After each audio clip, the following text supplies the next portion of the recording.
آپ کی دین کی تبلیغ، آپ کی دین کی اشاعت، آپ کے دین کا پرچار کرنا یہ ہمارے لیے ضروری ہے، اور یہ اسی میں محبت مضمر ہے، محبت کا تقاضا ہے۔ جب ہم بات معلوم ہو گئی، ہم بات اللہ کے نبی صلی اللہ علیہ وسلم کی سن لیے، کوئی حدیث ہمیں یاد ہو گئی، جب تک اس حدیث کو دوسروں تک نہیں بتاتے یہ محبت کا تقاضے پر عمل کرنا نہیں ہوگا۔ محبت کا تقاضا کیا ہے؟ جو بات ہمیں معلوم ہو جائے اس بات کو دوسروں تک پہنچانا، آپ کا ساتھ دینا، آپ کی تبلیغ میں آپ کا معاون بننا، یہ ہمارے لیے محبت رسول کے تقاضوں میں سے بتایا گیا ہے۔ سامعین، آپ سے عقیدت، آپ کا احترام بھی محبت کا اہم تقاضا ہے۔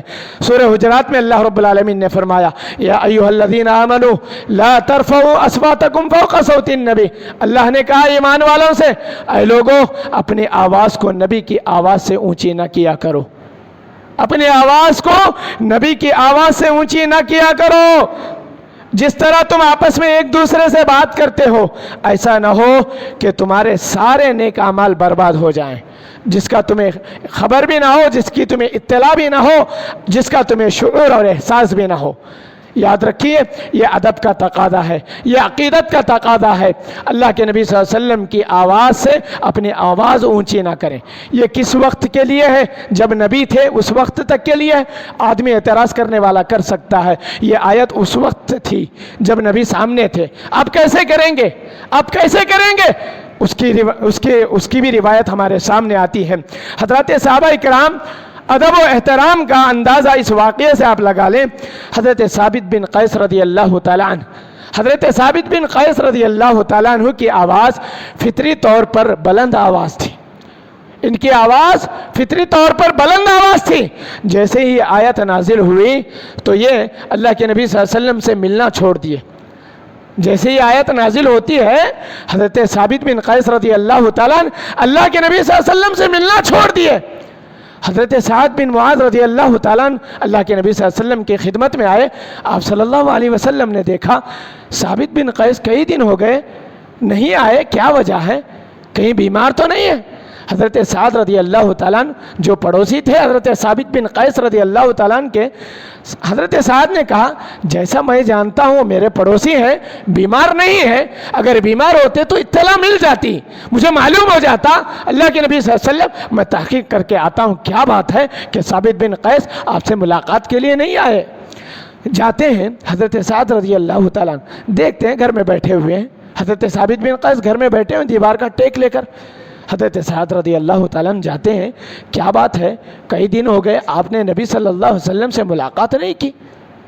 حضرت ثابت بن قیس رضی اللہ تعالیٰ عنہ کہتے ہیں اے سعد تم جانتے ہو میری آواز کو اللہ رب العالمین نے فطری طور پر بلند دے دیا ہے۔ اللہ نے یہ آیت نازل فرمایا، کیا نازل فرمایا؟ لا ترفعوا اصواتکم فوق صوت النبی، تم اپنے آواز کو نبی کی آواز سے اونچی نہ کیا کرو۔ دیکھیے ادب کا کتنا بڑا تقاضا ہے۔ جیسے ہی آیت کو انہوں نے سن لیا نبی سے ملاقات کرنا بند کر دیا۔ کیوں؟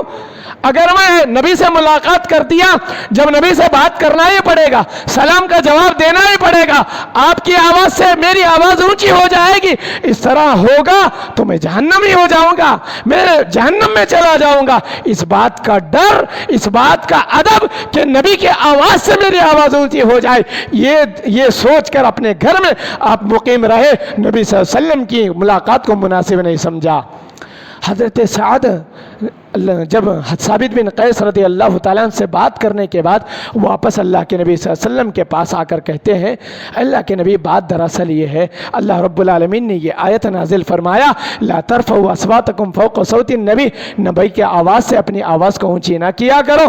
تو ثابت ڈر گئے، فطری طور پر آواز ان کی اونچی ہے تو وہ اپنے آپ کو اس طرح کہہ رہے ہیں کہ میری آواز بلند ہو جائے گی نبی کی آواز سے، اس طرح نبی کی توہین ہو جائے گی، آپ کی محبت کا جو تقاضا ہے اس تقاضے کو میں پورا نہیں کر سکوں گا اور میں جہنمی ہو جاؤں گا۔ پیارے نبی صلی اللہ علیہ وسلم اس صحابی کے تعلق سے خوشخبری سناتے ہیں، خوشخبری سناتے ہیں، بشارت سناتے ہیں، اے سعد وہ جہنمی نہیں ہے، وہ جنتی ہے۔ آپ صلی اللہ علیہ وسلم کیا کرتے ہیں؟ جب ادب کو اس طرح انہوں نے ملحوظ رکھا، جب احترام کا یہ پہلو اپنے اندر وہ اس طرح رکھا تو اللہ کے نبی صلی اللہ علیہ وسلم کہتے ہیں